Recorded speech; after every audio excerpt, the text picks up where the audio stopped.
Hey, what's up, everybody? It's your boy J Rocks hitting you with a hardcover review today. Now, today we got a good one. Today we'll be reviewing StormWatch Volume 1. This is the cover. StormWatch, that's the team. Very 90s suits. That's the spine right there. That's the back. Now, this covers issues 37 through 47 of StormWatch. Now, this was a series that was created back in like 92, 93. So back in the early 90s, these certain issues, these issues 37 starts off in like 96. Now you think like volume 1, why does it start on issue 37? That was kind of odd to me. But once you read it, it makes sense. It's kind of like they're re-establishing the team, sort of a soft reboot, if you will. And they're getting new members in and going in a new direction. Alright, so I'm gonna do a brief review, spoiler free, just get into kind of the basics of the story and so forth, what I like, didn't like, pros, cons, if you will. And then we'll get into the binding, physical quality of the book, the extras. I know you guys like watching that type of stuff. After that, I'm gonna get into the interiors, and when I get into the interiors, we're gonna talk a little more in depth about the book, about the story and so forth. So that's gonna be kind of a spoiler section. So you already know what to do once we get to that part. If you don't want to be spoiled, you know where to go.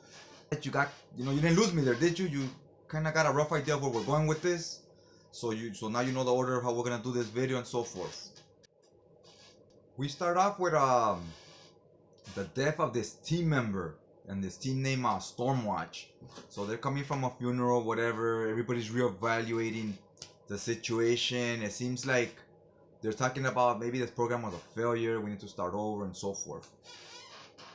Right? So they take this team into a new direction, bring in new players, new characters with different personalities or whatever, and new agendas. So they're going supposedly like more hardcore, kind of like how when it's reminiscent of when New Mutants went into X-Force and they became more of a take matters into your own hands, take charge type of team. This is kind of like, this had that feel to it.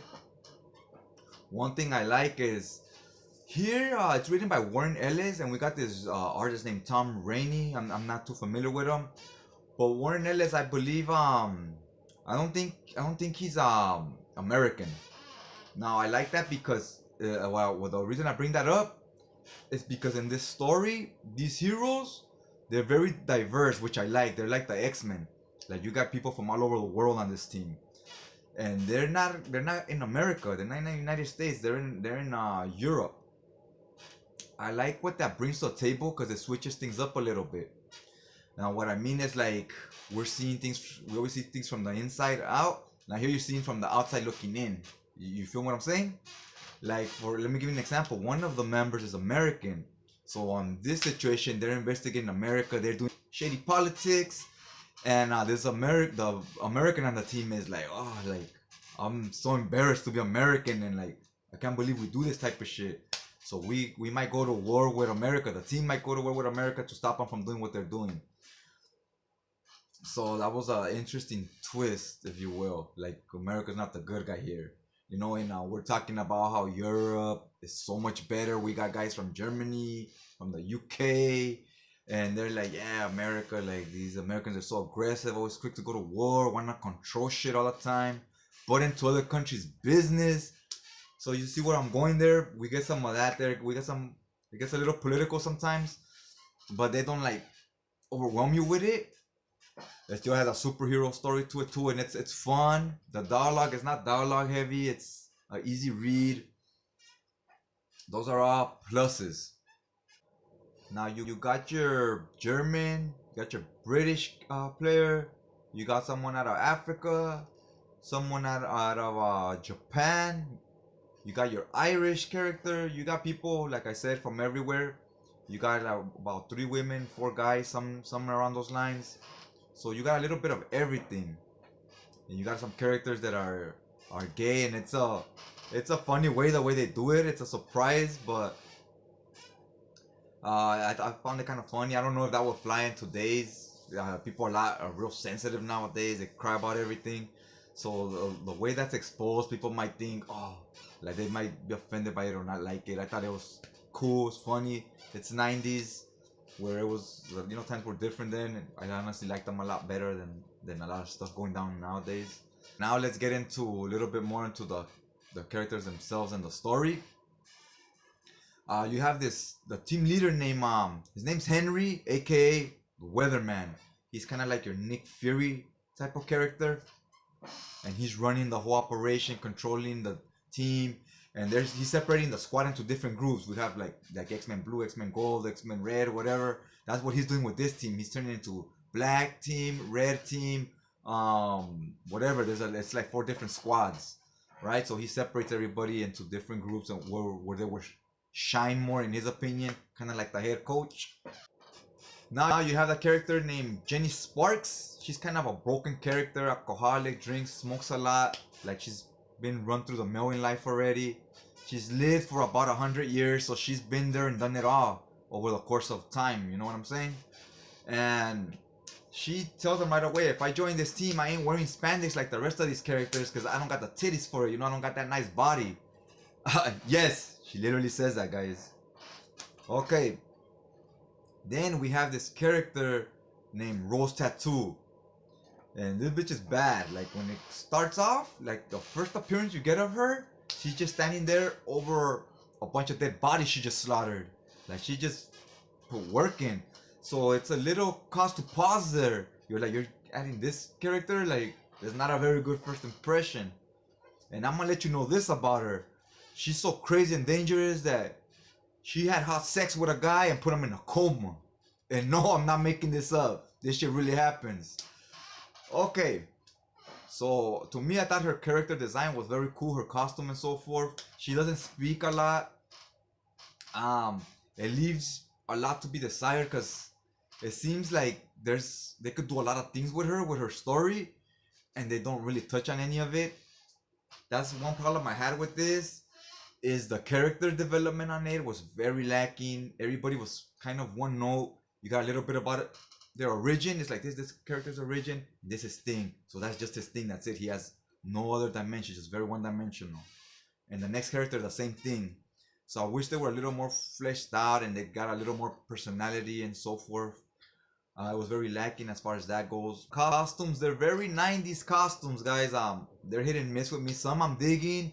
Some I feel like they got potential where they would still work today if you switched up a few things on them, tweak them a little, if you will.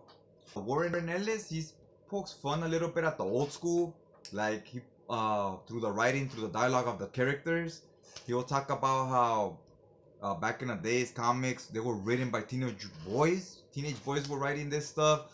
So they feel like, yeah, they were very immature because the people writing them were immature themselves. But now those people have grown up, they're older. So a lot of the writers and creators are older cats now. So they have different life experiences, different shit to write about. They telling stories from a different point of view, from an older person's, a different perspective, if you will, as opposed to from youngsters. So I thought that was a little interesting. And I like the way they change the art in certain panels. Like when they're talking about some of the old school, they're talking about the creators of Superman and so forth, and the art looks very Superman-like from the golden age. Then he talks a little bit about how Will Eisner kind of changed the game. He was a little older, a little more mature, had better stories to tell, something a little deeper, not so superficial. And the art changes to like the spirit and stuff type of art style. I thought that was very creative. I was digging it. Then as far as the main artist, I felt he was very green. Like he was very amateur-like to me. The way he did panels, the art style itself. The art wasn't terrible, the art style, but the way he told the story, the way he moved the action, it was very rookie-like, if you will. And you saw once you get to the 9th, 10th issue of the book towards the end, you see the art style still kind of the same, but the way he's moving stuff and the way he presents certain situations, it got a lot better. Like the angles he was drawing from and so forth, the perspectives he was using, you kind of saw him improving. The team itself, it can be vicious, man. Like there's a part where they need information from someone in interrogation, right? What they do is they just chop this guy's brain out or whatever, and they could somehow read through the brain cells or whatever. They could read the information through there. So you see what I'm saying here? They're very aggressive. They don't play nice. That's kind of brutal. It's a little bit over the top, which I didn't mind. I kind of liked it, but it's, it's a little out there. Tell you that much. You ain't gonna catch the Avengers doing some shit like that. And they kill off characters all the time. That's another thing that we're lacking in like a main villain. They didn't have one because they kill off people all the time. I thought you need that rivalry, that main guy you're going at it with that constantly gets away and you can't quite catch. That fish that got away. You need one of those. And I think they didn't have one of those here. Like I said, this was very shallow as far as characters. Cool designs, cool concepts and the stories. But villains and heroes, there wasn't a lot of character development with them, like I was saying earlier. So same with the villains. You get them, take them out onto the next villain. You don't get time to really form a connection with any of these players, if you will. The stories are very like political, and this is back in '96, so politics back then meant something totally different than what they mean today. At least for me. For me, politics back in the '90s were politics. Today, politics are a lot different. Like race. Every time people talk about race, they say, "Oh, that's political." That to me, politics is like laws and stuff like that. You know what I mean? Like for example, they talk about police brutality and so forth. How racism is kind of sometimes part of it, but it's not just that. Sometimes they just want to abuse their power. The police officers, with anybody, doesn't matter their race. They'll be even against their own race. And people nowadays want to always point it to, oh, racism. That's why these cops are doing that, and it's not always the case. Sometimes a cop can just be an asshole. Can you just be an asshole with everybody? Sometimes they're just an asshole with everybody. They're not racist. They're just equally hateful towards everyone. And that's what they cover a little bit of that here. There's a story where there's some shit going down, and the person that's doing a lot of this turns out is the president's son. I guess that's sort of spoilery, but trip out of getting somewhere with this. Like, the president's son's doing stuff, and the reason they can never catch him, whatever, the president and other people are protecting him, not because he's white or black or whatever, but because he's the son of the president. You know what I mean? Like, he's related to someone important. So that's how this country works. It's not necessarily about racism. It's more about class. It's about the more money you got, the more privileges you get. And that's the way it's always been, and it always goes down like that. And they touch on this stuff here. Now, they bring a lot of interesting concepts to the table. I wish they would have done more with them. They would have fleshed them out more and got a little more in depth with them, because a lot of their stuff was good, and they just vaguely touch on it. They don't really get too into specifics and so forth on the stories. The detective work on it is choppy. It gives you a little explanation of how they come to conclusions. They vaguely explain to you how they did it. Oh, because this, that. Sometimes it can be pretty good, sometimes not that great, but at least they make an attempt at it. Okay, so I think I gave you a pretty good understanding of what these stories are about and what the book's about. This was good. Like I said, you gotta put it in perspective of its time. Back in '96, if X-Men was doing this, or Wildcats, or one of those teams, you would have been like, wow, this is good. For its time, I'll give it, back in that time, I'll give it like a 8.5 out of 10. I thought it was pretty good. I like it. I think I recommend you read it. Check it out, guys. Especially if you're an X-Men fan, I think you will like this. It's very relatable to X-Men. And I mean, if you were to read this in today's day and age, it feels a little dated, because after this, it feels like a lot of this stuff people probably copied from this, and they get ideas from here and they improve upon them. But they wouldn't get those ideas if this didn't come first. So now let's get into the extras of the book, the binding, and a little bit more in depth into the stories and the interiors. You guys ready for that?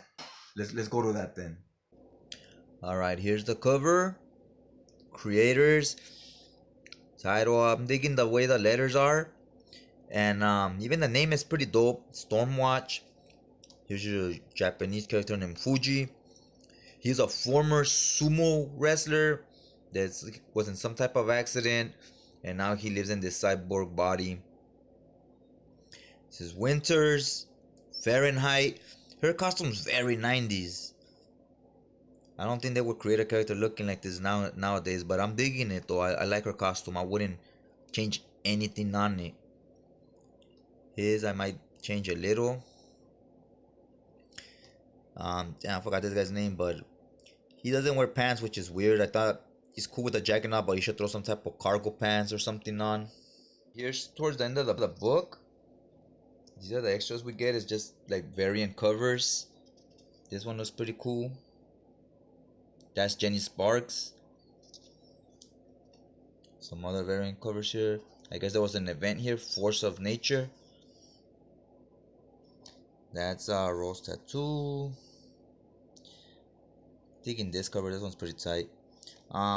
There's really no, it's just the covers, variant covers. They, you know, DC wasn't looking out for us as far as extras. There's not a lot of bonus content. Now let's get to the beginning of the book. All the creators and so forth.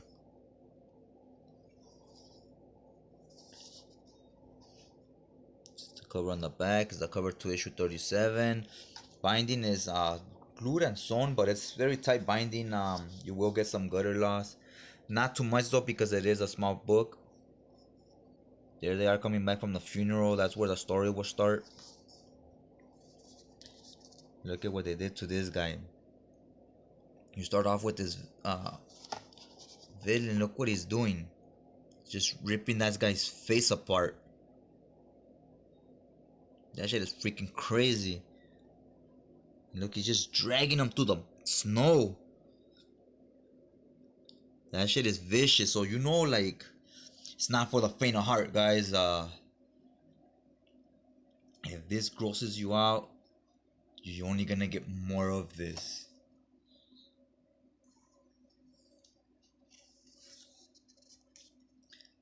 Here's a team. They're all in suits and stuff. This is reminiscent of what Warren Ellis was doing with Excalibur at this time. I think he had just got off of Excalibur, and he kind of finished the story he was trying to do in Excalibur. He kind of continued upon that here. He was trying to start a government team and so forth, and they wore suits like this. It seemed like the ideas he had for that team, since he went off the book, he just continued them here.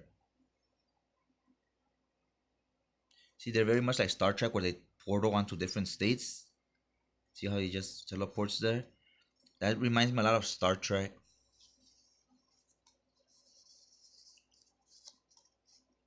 Now this is the art. The style is subjective. You might like the style, you might not. It's not for everybody. That it's mediocre, nothing special. That's not really where my problem came from. Now here I'm gonna get a little spoilery, guys. So trip out what I'm gonna do right now. If you might want to skip to the end if you don't want to see it, but there's gonna be a purpose to it. I'm gonna show you a few panels of like stuff I felt he could have done different, and I'll explain it as I show it. So let's get to that. Okay, here you see a fight scene. You got kind of a nice little silhouette thing going on right here. Swing and a miss. That's fine. See, look at here where he needs them. First of all, that does not look very dynamic to me. He got the right ideas. The execution, though, however, on the other hand, is something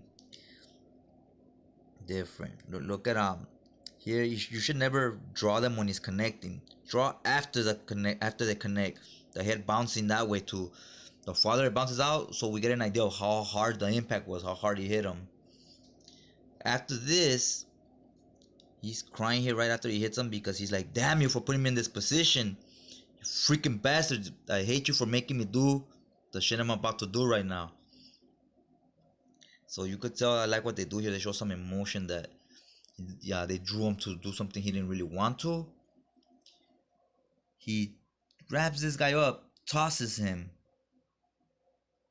That's pretty cool how he tosses him right there. And now here, this panel, he lands hanging right in front of these people that are recording the news. So everybody that's watching the live news, bam, this popped off and we all saw it. And he's right there watching it happen. This is kind of a big moment in the book. When this happens, in this little panel here, it didn't do it justice. I mean, you want to feel like it was a big moment. I felt after he tossed them, that shouldn't have been shown here until when you turn the next page. It should have been a big splash page right here, so you know it was a big thing that just happened, or even a 2-page spread. But I would have been cool with just a big splash page. It didn't do it justice and showing it in just one little panel like that. I think that was a mistake. And these are little things like this, or here when he hits them, how here it looks very weak. You have to show what happens after, not at the point of impact. Always show after the point of impact, so we know how dynamic or how vicious the hit was.